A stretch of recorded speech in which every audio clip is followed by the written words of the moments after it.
ਵਾਹਿਗੁਰੂ ਜੀ ਕਾ ਖਾਲਸਾ ਵਾਹਿਗੁਰੂ ਜੀ ਕੀ ਫਤਿਹ। ਮੈਂ ਤੁਹਾਡੀ ਹੋਸਟ ਨੀਲਮ ਕੌਰ ਤੇ ਮੈਂ ਟੀਵੀ 84 ਦੇ ਸਾਰੇ ਦਰਸ਼ਕਾਂ ਤੇ ਸਰੋਤਿਆਂ ਦਾ ਨਿੱਘਾ ਸਵਾਗਤ ਕਰਦੀ ਹਾਂ ਪ੍ਰੋਗਰਾਮ ਸੱਚੋ ਸੱਚ ਵਿੱਚ। ਰੋਜ਼ਾਨਾ ਦੀ ਤਰ੍ਹਾਂ ਤੁਹਾਡੇ ਤੇ ਸਾਡੇ ਹਰਮਨ ਪਿਆਰੇ ਡਾਕਟਰ ਅਮਨਜੀਤ ਸਿੰਘ ਮੇਰੇ ਨਾਲ ਬੈਠੇ ਹੋਏ ਨੇ। ਆਓ ਨਾਲ ਮਿਲ ਕੇ ਪ੍ਰੋਗਰਾਮ ਸ਼ੁਰੂ ਕਰਦੇ ਹਾਂ। ਜੀ doctor Sahib, welcome to our show. ਮਿਹਰਬਾਨੀ ਜੀ ਡਾਕਟਰ ਸਾਹਿਬ, ਅੱਜ 6 ਜੁਲਾਈ 2015 22 ਹਾੜ ਨਾਨਕਸ਼ਾਹੀ ਸੰਮਤ 547 ਦਾ ਦਿਨ ਹੈ ਤੇ ਹੁਣ ਅਸੀਂ ਆਪਣੇ ਪ੍ਰੋਗਰਾਮ ਦੀ ਸ਼ੁਰੂਆਤ ਕਰਾਂਗੇ ਤੁਹਾਡੇ ਵੀਕਐਂਡ ਤੋਂ। ਕਿੱਦਾਂ ਰਿਹਾ ਤੁਹਾਡਾ ਵੀਕਐਂਡ?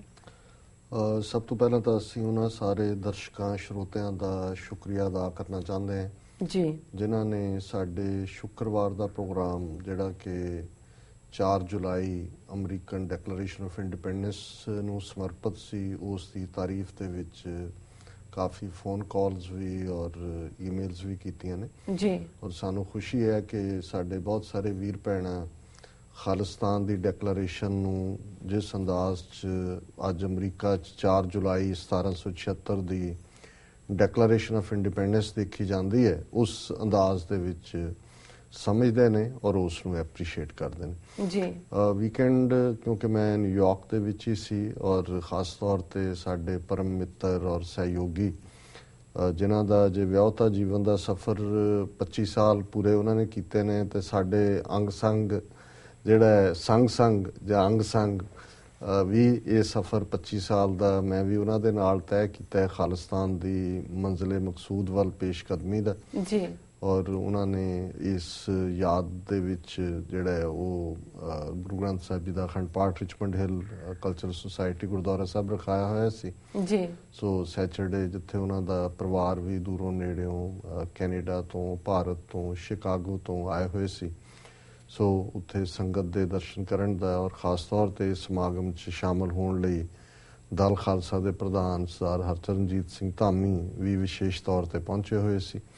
ਉਹਨਾਂ ਨਾਲ ਵੀ ਗੁਫ਼ਤਗੂ ਦਾ ਮੌਕਾ ਮਿਲਿਆ ਔਰ ਅਸੀਂ ਕੋਸ਼ਿਸ਼ ਕਰਾਂਗੇ ਆਉਣ ਵਾਲੇ ਦਿਨਾਂ 'ਚ ਉਹਨਾਂ ਨਾਲ ਕਿਸੇ ਦਿਨ ਜਿਹੜਾ ਸਟੂਡੀਓ ਦੇ ਵਿੱਚ ਇੰਟਰਵਿਊ ਕਰਨ ਦਾ। ਐਤਵਾਰ ਦਾ ਮੁੱਖ ਸਮਾਗਮ ਗੁਰਦੁਆਰਾ ਸਾਹਿਬ ਫਲਸ਼ਿੰਗ 'ਚ 6ਵੇਂ ਪਾਤਸ਼ਾਹ ਗੁਰੂ ਹਰਗੋਬਿੰਦ ਸਾਹਿਬ ਦੇ ਪ੍ਰਕਾਸ਼ ਦਿਵਸ ਨੂੰ ਸਮਰਪਿਤ ਸੀ ਜੀ। ਔਰ ਪ੍ਰਬੰਧਕਾਂ ਨੇ ਖਾਸ ਤੌਰ 'ਤੇ ਇਸ ਸਮਾਗਮ 'ਚ ਸ਼ਿਰਕਤ ਲਈ ਜਿੱਥੇ ਸਾਨੂੰ ਸੱਦਾ ਦਿੱਤਾ ਸੀ ਉੱਥੇ ਵਿਸ਼ੇਸ਼ ਤੌਰ 'ਤੇ ਨੌਜਵਾਨਾਂ ਦੇ ਦਿਲਾਂ ਦੀ ਧੜਕਣ ਕੌਮੀ ਨਾਇਕ ਸਰ ਜਗਤਾਰ ਸਿੰਘ ਹਵਾਰਾ ਦੇ ਮਾਤਾ ਜੀ ਨੂੰ ਜਿਹੜਾ ਇਸ ਦੀਵਾਨ ਦੇ ਵਿੱਚ ਸਨਮਾਨਿਤ ਕੀਤਾ ਗਿਆ ਜੀ। ਸੋ ਇਹ ਵੀ ਆਪਣੇ ਆਪ ਦੇ ਵਿੱਚ ਇੱਕ, ਹਾਲਾਂਕਿ ਇਹ ਤੀਸਰੀ ਵਾਰ ਉਹਨਾਂ ਦਾ ਦੀਦਾਰ ਹੈ। ਸਭ ਤੋਂ ਪਹਿਲਾਂ ਫਰੀਮੌਂਟ ਗੁਰਦੁਆਰਾ ਸਾਹਿਬ ਦੀ ਕਮਾਂਡ ਥੱਲੇ ਕੈਲੀਫੋਰਨੀਆ ਦੇ ਗੁਰਦੁਆਰਿਆਂ ਨੇ ਫਰੀਡਮ ਮਾਰਚ ਜਿਹੜਾ ਉਹ ਆਰਗੇਨਾਈਜ਼ ਕੀਤਾ ਸੀ 7 ਜੂਨ ਨੂੰ ਸੈਨ ਫਰਾਂਸਿਸਕੋ 'ਚ। ਉਹਦੇ 'ਚ ਵੀ ਮਾਤਾ ਜੀ ਦੇ ਪਹਿਲੀ ਵਾਰ ਦੀਦਾਰ ਕਰਨ ਦਾ ਸਬਬ ਬਣੇ ਜੀ। ਫਿਰ 2 ਹਫ਼ਤੇ ਪਹਿਲਾਂ ਜਦੋਂ ਅਸੀਂ ਸਟਾਕਟਨ ਖਾਸ ਤੌਰ 'ਤੇ ਸੰਤ ਜਰਨੈਲ ਸਿੰਘ ਖਾਲਸਾ ਪਿੰਡਾਂ ਵਾਲਿਆਂ ਦੇ ਸ਼ਹੀਦੀ ਦਿਨ ਨੂੰ ਸਮਰਪਿਤ ਸਮਾਗਮ 'ਚ ਸ਼ਮੂਲੀਅਤ ਲਈ ਗਏ ਤਾਂ ਉੱਥੇ ਵੀ ਮਾਤਾ ਜੀ ਨੂੰ ਬੜੇ ਜਾਓ ਜਲਾਲ ਦੇ ਨਾਲ ਜਿਵੇਂ 50 ਸਿੰਘਾਂ ਦੀ ਨਾਲ ਦੀਵਾਨ ਦੇ ਵਿੱਚ ਉਹ ਸ਼ਾਮਲ ਹੋਏ ਔਰ ਇੱਥੇ ਵੀ ਜਿਹੜਾ ਬੜੇ ਉਤਸ਼ਾਹ ਦੇ ਨਾਲ ਨੌਜਵਾਨ ਜਿਹੜੇ ਕਿ ਪੂਰੇ ਖਾਲਸਾਈ ਬਾਣੇ 'ਚ ਦੁਮਾਲਿਆਂ 'ਚ ਸਜੇ ਹੋਏ ਸਨ ਉਹਨਾਂ ਨੇ ਅਗਵਾਨੀ ਕੀਤੀ, ਮਾਤਾ ਜੀ ਨੂੰ ਦੀਵਾਨ 'ਚ ਲਿਆਂਦਾ ਜੀ। ਔਰ ਇਸ ਪ੍ਰੋਗਰਾਮ ਨੂੰ ਟੀਵੀ 84 ਨੇ ਲਾਈਵ ਕਵਰ ਕੀਤਾ, ਗਲੋਬਲ ਪੰਜਾਬ ਨੇ ਵੀ ਇਸ ਨੂੰ ਲਾਈਵ ਕਵਰ ਕੀਤਾ। ਸੋ ਜ਼ਾਹਰ ਹੈ ਕਿ ਇਹ ਮੈਟਰ ਨਹੀਂ ਕਰਦਾ ਕਿ 500-700 ਬੰਦਾ ਹੀ ਹਾਜ਼ਰ ਹੁੰਦਾ ਹੈ ਕਿਉਂਕਿ ਗੁਰਦੁਆਰਿਆਂ 'ਚ ਤਾਂ ਇੰਨੀ ਕੈਪੈਸਿਟੀ 1000-1500 ਹੁੰਦੀ ਹੈ, ਪਰ ਜਦੋਂ ਤੁਸੀਂ ਟੀਵੀ ਦੇ ਮੀਡੀਅਮ ਰਾਹੀਂ ਔਰ ਟੀਵੀ 84 ਦੀ ਪਹੁੰਚ ਦੁਨੀਆ ਭਰ ਦੇ ਵਿੱਚ ਹੈ, ਸਾਡੀ ਵਿਊਅਰਸ਼ਿਪ ਸਿਰਫ ਅਮਰੀਕਾ ਕੈਨੇਡਾ ਤੱਕ ਮਹਿਦੂਦ ਨਹੀਂ ਹੈ, ਗਲੋਬਲੀ ਜਿਹੜੇ ਨੇ ਵਿਊਅਰ ਨੇ ਔਰ ਕੋਈ ਵੀ ਇਸ ਕਿਸਮ ਦਾ ਲਾਈਵ ਸਟਰੀਮ ਆਨਲਾਈਨ ਚੈਨਲ ਨਹੀਂ ਹੈ, ਬਾਕੀ ਸਾਰੇ ਸਬਸਕ੍ਰਿਪਸ਼ਨ ਬੇਸਡ ਨੇ। ਸੋ ਅਸੀਂ ਸਮਝਦੇ ਹਾਂ ਵੀ ਇਸ ਦੀਵਾਨ ਦਾ ਮੈਸੇਜ ਜਿਹੜਾ ਕਿ ਜ਼ਾਹਰਾ ਤੌਰ 'ਤੇ ਜਿੱਥੇ ਅਸੀਂ ਗੁਰੂ ਹਰਗੋਬਿੰਦ ਸਾਹਿਬ ਨੂੰ ਯਾਦ ਕਰਦੇ ਤੇ ਫਿਰ ਦਲ ਭੰਜਨ ਗੁਰੂ ਸੂਰਮਾ ਬੜ ਜੋਧਾ ਬੋ ਪਰਉਪਕਾਰੀ ਤੇ ਫਿਰ ਜਿਵੇਂ ਮੈਂ ਸੰਗਤ ਨਾਲ ਸਾਂਝਾ ਕੀਤਾ ਭਾਈ ਨੱਥੇ ਤੇ ਅਬਦੁੱਲੇ ਦੀ ਪਹਿਲੀ ਢਾਡੀ ਵਾਰ ਜਿਹੜੀ ਉਹਨਾਂ ਨੇ ਅਕਾਲ ਤਖਤ ਸਾਹਿਬ ਤੇ ਗਾਵੀ ਸੀ ਕਿ ਉਸ 2 ਤਲਵਾਰੀ ਬੱਧੀਆਂ, ਇੱਕ ਮੀਰੀ ਦੀ, ਇੱਕ ਪੀਰੀ ਦੀ, ਇੱਕ ਅਜ਼ਮਤ ਦੀ, ਇੱਕ ਰਾਜ ਦੀ, ਇੱਕ ਰਾਖੀ ਕਰੇ ਵਜ਼ੀਰ ਦੀ, ਪੱਗ ਤੇਰੀ ਕੀ ਜਹਾਂਗੀਰ ਦੀ। ਸੋ ਇਹ ਮੀਰੀ ਪੀਰੀ ਦਾ ਸਿਧਾਂਤ ਜਿਹਦਾ ਵਿਚਾਰਧਾਰਕ ਆਧਾਰ ਗੁਰੂ ਨਾਨਕ ਸਾਹਿਬ ਨੇ ਹੀ ਰੱਖਿਆ, ਲੇਕਿਨ 6ਵੇਂ ਪਾਤਸ਼ਾਹ ਨੇ ਦਿੱਲੀ ਤਖਤ ਤੋਂ 2 ਫੁੱਟ ਉੱਚਾ ਅਕਾਲ ਤਖਤ ਬਣਾ ਕੇ ਔਰ ਪਹਿਲਾ ਹੁਕਮਨਾਮਾ ਅਕਾਲ ਤਖਤ ਸਾਹਿਬ ਦਾ ਵਧੀਆ ਜਵਾਨੀ, ਵਧੀਆ ਘੋੜਾ, ਵਧੀਆ ਸ਼ਸਤਰ, ਇਸ ਮੀਰੀ ਪੀਰੀ ਦੇ ਸੰਕਲਪ ਨੂੰ ਸਿੱਖ ਕੌਮ ਦੇ ਅੰਦਰ ਜਿਹੜਾ ਹੈ ਉਹ ਪੱਕੇ ਤੌਰ ਦੇ ਉੱਤੇ ਸਿਰਜ ਦਿੱਤਾ ਹੈ। ਔਰ 10ਵੇਂ ਪਾਤਸ਼ਾਹ ਨੇ 5 ਕਕਾਰੀ ਖਾਲਸੇ ਦੇ ਰੂਪ 'ਚ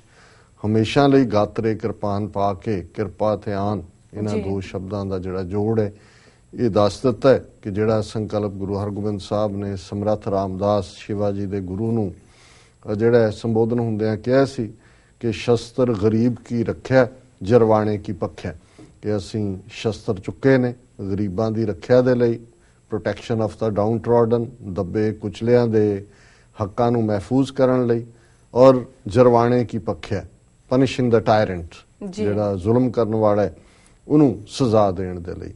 ਔਰ ਮੈਂ ਆਪਣੇ ਲੈਕਚਰ ਦੇ ਵਿੱਚ ਵਿਸ਼ੇਸ਼ ਤੌਰ ਤੇ ਕਿਹਾ ਆਉਣ ਵਾਲੇ ਦਿਨਾਂ 'ਚ ਅਸੀਂ ਇਸ ਪ੍ਰੋਗਰਾਮ ਦਾ ਜਿਹੜਾ ਹੈ ਉਸ ਨੂੰ ਰਿਪੀਟ ਵੀ ਕਰਾਂਗੇ ਤੇ ਦਰਸ਼ਕ ਸੁਣ ਸਕਣਗੇ ਜਿਨ੍ਹਾਂ ਨੇ ਲਾਈਵ ਨਹੀਂ ਸੁਣਿਆ। ਸੋ ਮੈਂ ਕਿਹਾ ਵੀ ਕਿੱਥੇ ਇਸ ਅਕਾਲ ਤਖਤ ਸਾਹਿਬ ਦਾ ਪਹਿਲਾ ਜਿਹੜਾ ਹੁਕਮਨਾਮਾ ਹੈ 6ਵੇਂ ਪਾਤਸ਼ਾਹ ਦਾ, ਉਹੀ ਵਧੀਆ ਜਵਾਨੀ, ਵਧੀਆ ਘੋੜਾ, ਵਧੀਆ ਸ਼ਸਤਰ ਦਾ ਤੇ ਅੱਜ ਸਾਡੇ ਜਥੇਦਾਰ 5 ਤਖਤਾਂ ਦੇ ਬਹਿ ਕੇ ਅਕਾਲ ਤਖਤ ਤੇ ਇਹ ਵਿਚਾਰ ਕਰਦੇ ਹੁੰਦੇ ਨੇ ਕਿ 6 ਜੂਨ ਨੂੰ ਅੰਦਰ ਕੋਈ ਕਿਰਪਾਨ ਲੈ ਕੇ ਆ ਸਕਦਾ ਹੈ ਕਿ ਨਹੀਂ ਆ ਸਕਦਾ, ਸਾਈਜ਼ ਕੀ ਹੋਏ, ਛੋਟਾ ਹੋਏ, ਵੱਡਾ ਹੋਏ, ਸ਼ਸਤਰ ਨਹੀਂ ਹੋਣੇ ਚਾਹੀਦੇ, ਹਥਿਆਰ ਨਹੀਂ ਹੋਣੇ ਚਾਹੀਦੇ। ਸੋ ਇਸ ਕਿਸਮ ਦੀਆਂ ਗੱਲਾਂ ਜਾਂ ਉਹ ਕਲਾਸ ਜਿਹੜੀ ਜੂਨ 84 ਦੇ ਕਾਰਨਾਂ ਤੇ ਵਿਚਾਰ ਕਰਦੇ ਆ, ਕਈ ਵਾਰੀ ਕਹੇਗੀ ਜੀ ਜੇ ਸੰਤ ਪਿੰਡਾਂ ਵਾਲੇ ਅੰਦਰ ਹਥਿਆਰ ਨਾਲ ਰੱਖਦੇ ਤੇ ਫਿਰ ਹਮਲਾ ਨਹੀਂ ਸੀ ਹੋਣਾ। ਸੋ ਮੈਂ ਸਮਝਦਾ ਵੀ ਇਹ ਬੜਾ ਜ਼ਰੂਰੀ ਹੈ ਕਿ ਗੁਰੂ ਹਰਗੋਬਿੰਦ ਸਾਹਿਬ ਦੇ ਨਾਲ ਸੰਬੰਧਿਤ ਦਿਨ, ਬੇਸ਼ੱਕ ਉਹ ਪ੍ਰਕਾਸ਼ ਦਿਵਸ ਹੈ ਜਾਂ ਆਉਣ ਵਾਲੀ 21 ਜੁਲਾਈ ਨੂੰ ਸ਼ਸਤਰ ਧਾਰਨ ਦਿਵਸ ਹੋਏਗਾ, ਜਿਸ ਦਿਨ ਮੀਰੀ ਪੀਰੀ ਦੀਆਂ ਉਹਨਾਂ ਨੇ 2 ਤਲਵਾਰਾਂ ਪਹਿਨੀਆਂ ਨੇ। ਇਸ ਕਨਸੈਪਟ ਨੂੰ ਅੱਜ ਦੀ ਜਨਰੇਸ਼ਨ ਨੂੰ ਵੀ ਇਹ ਸਮਝਾਉਣਾ, ਕਿਉਂਕਿ ਕਲਾਸ ਅਮਰੀਕਾ ਦੇ ਵਿੱਚ ਵੀ ਐਸੀ 9/11 ਤੋਂ ਬਾਅਦ ਖੜੀ ਹੋ ਗਈ ਹੈ ਜਿਹੜੀ ਸਿੱਖਾਂ ਨੂੰ ਬਿਲਕੁਲ ਜਿਹੜੀ ਹੈ ਉਹ ਗਾਂਧੀਵਾਦ ਦੇ ਨਾਲ ਹੀ ਜੋੜ ਕੇ ਜੀ religion of piece and this end of course piece, ਪਰ ਪੀਸ ਜਿਹੜੀ ਹੈ ਤੁਸੀਂ ਜਿਨ੍ਹਾਂ ਨੂੰ ਅਸੀਂ ਸਮਝਾਉਣ ਦੀ ਕੋਸ਼ਿਸ਼ ਕਰਦੇ ਹਾਂ ਕਿ ਜੀ ਇਹ ਰਿਲੀਜਨ ਆਫ ਪੀਸ ਹੈ ਜਾਂ ਜਿਨ੍ਹਾਂ ਕਰਕੇ ਅਸੀਂ ਲੰਮੇ ਪੈਂਦੇ ਹਾਂ ਜਿਨ੍ਹਾਂ ਦੇ ਸਾਹਮਣੇ, ਉਹਨਾਂ ਦੀ ਤਾਂ ਐਕਸਪ੍ਰੈਸ਼ਨ ਹੈ ਕਿ if you want peace be ready for a war, ਕਿ ਜੇ ਤੁਸੀਂ ਸ਼ਾਂਤੀ ਚਾਹੁੰਦੇ ਹੋ ਤੇ ਲੜਨ ਲਈ ਤਿਆਰ ਰਹੋ। ਸੋ ਅਲਟੀਮੇਟਲੀ ਇਨ ਦਾ ਐਂਡ ਇਹ ਜਦੋਂ ਜੈ ਤੇਗੰਗ ਦੀ ਗੱਲ ਹੁੰਦੀ ਹੈ, ਗੁਰੂ 10ਵੇਂ ਪਾਤਸ਼ਾਹ ਨੇ ਜੇ ਯਾਦ ਕਰਵਾਇਆ ਕਿ ਵੀ ਖਗ ਖੰਡ ਬਿਹੰਡੰ ਖਲਦਲ ਖੰਡੰ ਅਤਰਣ ਮੰਡੰ ਵਰ ਪੰਡੰ ਪੁਜ ਦੰਡ ਅਖੰਡੰ ਤੇਜ ਪ੍ਰਚੰਡੰ ਜੋਤ ਅਮੰਡੰ ਭਾਣ ਪ੍ਰਭੰ ਸੁਖ ਸੰਤਾ ਕਰਣੰ ਦੁਰਮਤ ਦਰਣੰ ਕਿਲ ਬਿਖ ਹਰਣੰ ਅਸਰਣੰ ਜੈ ਜੈ ਜਗ ਕਾਰਣੰ ਸ੍ਰਿਸ਼ਟ ਉਬਾਰਣੰ ਮਮ ਪ੍ਰਤਪਾਰਣੰ ਜੈ ਤੇਗੰ, ਕਿ ਜੇ ਤੁਸੀਂ ਇਸ ਨੂੰ ਸੁਖ ਸੰਤਾ ਕਰਣੰ, ਜੇ ਤੁਹਾਡੇ ਕੋਲ ਕਿਰਪਾਨ ਨਹੀਂ ਹੈ, ਤਲਵਾਰ ਨਹੀਂ ਹੈ, ਪੋਲੀਟੀਕਲ ਪਾਵਰ ਨਹੀਂ ਹੈ, ਟੈਂਪੋਰਲ ਪਾਵਰ ਨਹੀਂ ਹੈ, ਤੇ ਫਿਰ ਸੰਤ ਭਲੇ ਲੋਕ, ਚੰਗਾ ਸਮਾਜ, ਪਰਸੂਟ ਆਫ ਹੈਪੀਨੈਸ ਪੋਸੀਬਲ ਨਹੀਂ ਹੋਏਗਾ। ਔਰ ਜਿਹੜਾ ਮਿਸ਼ਨ ਹੈ ਉਹ ਤਾਂ ਗੁਰੂ ਕਲਗੀਧਰ ਨੇ ਯਾਦ ਕਰਵਾਇਆ ਕਿ ਸਾਧ ਸਮੂਹ ਪ੍ਰਸੰਨ ਫਿਰੈ ਜਗ ਸ਼ਤਰ ਸਭੈ ਅਵਲੋਕ ਚਪੈਂਗੇ। ਹੁਣ ਇਹ ਉਹੀ ਜਵਾਬ ਹੈ ਕਿ ਸ਼ਸਤਰ ਗਰੀਬ ਕੀ ਰੱਖਿਆ, ਜਰਵਾਣੇ ਕੀ ਪੱਖਿਆ, ਜੋ 6ਵੇਂ ਪਾਤਸ਼ਾਹ ਨੇ ਫਰਮਾਇਆ ਸੀ।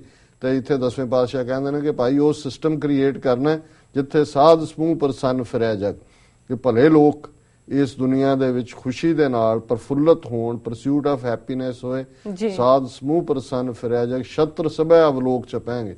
ਸ਼ਤਰੂ ਜਿਹੜੇ ਨੇ ਉਹ ਪਤਾਲ ਚ ਵਾੜਨੇ ਨੇ, ਉਹਨਾਂ ਨੂੰ ਪਨਿਸ਼ਿੰਗ ਦਾ ਟਾਇਰੈਂਟ।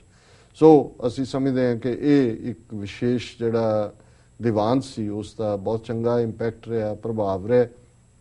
ਪ੍ਰਬੰਧਕਾਂ ਵੱਲੋਂ ਸਨਮਾਨਿਤ ਕੀਤਾ ਗਿਆ, ਮਾਤਾ ਜੀ ਨੂੰ ਵੀ ਸਾਨੂੰ ਵੀ ਇੱਕ ਬੜੀ ਪਿਆਰੀ ਲੋਈ ਉਹਨਾਂ ਨੇ ਦਿੱਤੀ ਹੈ।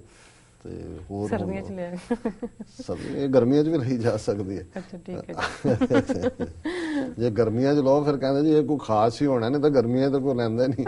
ਮੈਨੂੰ ਯਾਦ ਹੈ ਬਚਪਨ ਚ ਇੱਕ ਉੱਥੇ ਸਾਡੇ ਵਿਜ਼ਿਟ ਕਰਦੇ ਹੁੰਦੇ ਸੀ ਨਿਰਮਲੇ ਸੰਤ, ਤੇ ਉਹ ਬਾਹਰ ਤਖਤ ਪੋਸ਼ ਤੇ ਬੈਠਣਾ ਉਹਨਾਂ ਨੇ, ਤੇ ਜਦੋਂ ਸ਼ਾਮ ਨੂੰ ਮੈਂ ਜਾਣਾ ਕਦੇ ਤੇ ਉਹਨਾਂ ਨੇ ਅੱਖਾਂ 'ਚ ਸਰੋਂ ਦਾ ਤੇਲ ਪਾਇਆ ਹੋਣਾ ਪੂਰਾ ਇੱਕ ਸ਼ੀਸ਼ੀ ਜਿਹੀ ਲੈ ਕੇ। ਮੈਂ ਕਿਹਾ ਜੀ ਇਹ ਕੀ ਹੈ?